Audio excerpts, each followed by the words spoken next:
아멘. 오늘 읽은 시편 84편의 말씀은 찬양시의 일종으로 성전을 간절히 사모하는, 바꿔 말하면 하나님의 임재, 예배를 사모하여 나아가는 기자의 고백을 우리에게 보여주고 있습니다. 표제어에 보면 고라자손의 시라 그렇게 기록되어 있는데요. 고라자손은 성전에서 하나님을 찬양하는 역할을 맡았던 레위인들 중 한 사람인데, 아마도 이들이 어떤 이유 때문에 성전에 나아가지 못하는 상황 가운데 놓여 있었던 것 같습니다. 본래는 성전에서 하나님을 예배하며 찬양해야 하는 이들이었습니다. 그런데 그 성전에 나아가 찬양의 일을 하지 못하게 되니 그들 가운데 어떤 마음이 일어났느냐? 하나님, 원래 우리가 있어야 되는 그곳, 하나님의 임재가 있는 그곳 성전에서 내가 예배하기를 원하는데 그 마음이 내게 차고 넘치나이다. 내가 하나님께 나아가기를 간절히 소망합니다. 그 마음을 표현하고 있는 거 볼 수가 있습니다. 얼마나 예배를 사모했든지요. 2절의 말씀에 보면 내 영혼이 쇠약함이니이다. 내 마음과 육체가 부르짖나이다 고백하는 것을 볼 수가 있습니다. 우리도 잘 알듯이 뭔가를 간절히 사모하게 되면은요, 마음과 육체가 쇠약해지기 마련입니다. 흔히 상사병이라고 하는데요, 누군가를 사랑하기만 해도요, 그 사랑하는 마음 때문에 몸과 마음이 쇠약해지는 것, 힘들어지는 것을 왕왕 볼 수가 있는데, 이 시편의 기자는 하나님의 성전 때문에, 하나님의 임재를 사모하며 사랑하는 그 마음 때문에 마음과 육체가 쇠약해져 간다. 그만큼 내가 주의 전을 사모합니다 고백하는 것을 볼 수 있습니다. 심지어 3절의 말씀에 보면 제비와 참새가 참 부럽습니다 고백하는데요. 왜 참새와 제비가 부러우냐? 나는 성전에 나아가기 이렇게 힘든데 저 새들은 마음대로 왔다 갔다 하지 않습니까? 그들은 원하면 언제든지 날아서 저 하나님의 전에 들어갈 수 있는데 그들이 나는 참 부럽고 부럽습니다. 참 부러워하는 마음입니다 고백하는 것을 볼 수 있습니다. 그러면서 그는 나는 차라리 성전 문지기로 산다면 그 어떤 것보다도 값지고 귀한 삶일 것 같은데 하나님, 나를 차라리 성전 문지기로도 살아가게 하여 주시옵소서. 그렇게 고백하여 나아가는 그의 고백을 발견할 수가 있습니다. 오늘의 말씀을 묵상하면서 먼저 돌아보기 원하는 것은 우리 안에도 이러한 성전을 사모하는 마음, 예배를 사모하는 마음, 하나님의 임재를 간절히 바라며 구하는 마음이 있는가 한번 좀 돌아보며 나아갔으면 좋겠습니다. 지난달이죠. 6.25 상기 기독장병 구국성에 다녀왔었는데요. 저는 거기 갔다 오면서 여러 가지 은혜를 받았지만 크게 받은 은혜 중에 한 가지가 뭐냐면 이렇게 의자에 편안하게 앉아서 예배하는 것도 은혜구나, 편안하게 의자에 앉아 예배할 수 있는 것도 큰 축복이구나 생각하며 돌아오게 되었습니다. 왜냐하면은 원체 많은 사람이 왔다 보니까요, 저희 교회 이렇게 신우들이랑 우리 선생님들은 앉을 자리가 없어서 계속 복도에만 앉아서 예배를 드렸었습니다.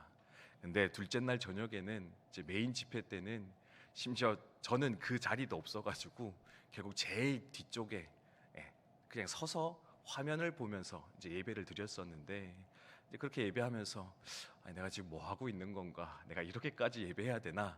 뭐 그런 갈등과 더불어서 마음 한편으로는 이렇게 좋은 환경에서 편안하게 앉아서 예배 드리는 것도 어찌 보면 축복일 수 있겠구나, 은혜일 수 있겠구나 생각하며 돌아오게 되었습니다. 그리고 지난주였죠. 이면철 선교사님 오셔서 이렇게 말씀 나눠주시는데 10여 년 사역하시면서 바라는 게 무엇입니까? 했을 때 교회가 세워졌으면 좋겠습니다. 교회가 서는 것이 우리의 유일한 소망입니다. 그렇게 간증하는 것 들으면서 또 그렇구나. 당연히 있는 교회인 줄 알았는데, 당연히 있는 공동체인 줄 알았는데, 당연히 드릴 수 있는 예배인 줄 알았는데 이것 또한 당연한 것이 아닐 수 있구나. 그러면서 또한 예배에 대한, 공동체에 대한 감사와 소망의 마음을 다시금 품게 되었던 것 같습니다. 사람의 마음이 참 간사한 것 같습니다. 앞서 제가 나눴던 고백도 그렇고 이 고라자손의 고백도 그렇고요. 어떻습니까? 할 수 있을 땐, 항상 있을 때는 그것의 소중함을 잘 모른 채 살아가게 됩니다. 하지만 정작 그것을 잃어버리게 되면, 할 수 없게 되어지면 그제서야 아이고 하나님, 그게 참 좋은 것이었네요. 참 그게 감사의 제목이었네요.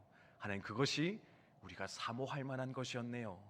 뒤늦게 후회하거나 고백하며 살아갈 때 많이 있을 것인데, 그래서 이 아침 당부하며 부탁하기 원하는 것은, 하나님, 우리가 이렇게 예배하는 것이, 이렇게 하나님을 섬기는 것이, 주님의 전에 나오는 것이 지금은 너무나 당연한 것이지만, 항상 있는 것이지만, 그래서 때때로 그것에 대한 감사와 사모함을 잊은 채 살아가는 것이 우리의 모습일 때가 많이 있을 것인데, 하나님, 이것의 소중함을 잃어버리지 않게 도와주시옵소서. 이것을 당연한 것으로 여겨서 그저 냉랭한 마음으로 반응하여 나아가지 않게 해주시옵소서. 주님의 궁정을, 주님의 전을, 주님의 공동체를, 주님께 나아가는 이 예배를 항상 사모하며, 항상 감사하며, 그렇게 주님 앞에 나오기를 힘쓰는 우리의 삶의 시온의 대로가 항상 열려있는 그런 우리의 삶이 되게 하여 주시옵소서. 인도하여 주시옵소서. 함께 기도하였으면 좋겠습니다. 그러면서 오늘 말씀에 보면, 왜 이 시편의 기자는 이토록 성전을 사모했을까? 하나님의 임재, 예배를 사모하는 자였을까? 그것을 돌아보기 원하는데, 한마디로 정리하자면 우리 12절 마지막 말씀에, 여호와를 의지하는 자, 주께 의지하는 자는 복이 있기 때문이라. 하나님께 모든 복이 있기 때문이라 또한 기억하셨으면 좋겠습니다. 우리는 복을 구하며 살아갑니다. 행복하기 위해 누구나 살아가지요. 그런데요, 그 행복을 구하는 방법은 제각각인 것 같습니다. 세상은 세상적인 방법으로 행복을 구합니다. 성도는 성도의 방법으로 그 복을 구하며 살아가야 할 것인데, 성도의 복은 어디 있는가? 성도가 행복을 누리는 방법은 무엇인가? 바로 복의 근원 되시는 하나님의 임재 가운데 들어가는 것, 복의 출발되어 주시는 하나님을 만나고 그분 안에 머물러 살아가는 것, 이것이 바로 우리의 삶의 행복의 출발이요 복의 시작되어질 것인데, 그러므로 우리는 예배를, 하나님의 임재를 사모하며 살아가는 자가 되어야 될 것이다. 하나님 또한 우리 가운데 말씀하는 거 볼 수가 있습니다. 여호와를 의지하는 자에게 복을 주시는 줄 믿으십니까? 하나님을 만날 때 그 속에 놀라운 기쁨과 위로가 있는 줄 믿으십니까? 바라는 것은 오늘도 그 믿음의 고백을 하나님 앞에 올려드리며 그 하나님의 임재 가운데, 그 하나님의 역사 가운데 들어가기를 힘쓰며 소망하시는 저 여러분 되시기를 주님의 이름으로 축원드립니다.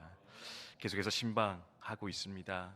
각 가정 둘러보면서 돌아온 날들 함께 나누며 간증하고 있는데요, 참 감사한 것들은, 참 인생에 굴곡도 있고 어려움도 있었던 가정 많이 있는데, 그럼에도 불구하고 모든 이가 공통적으로 고백하는 것이 무엇이냐?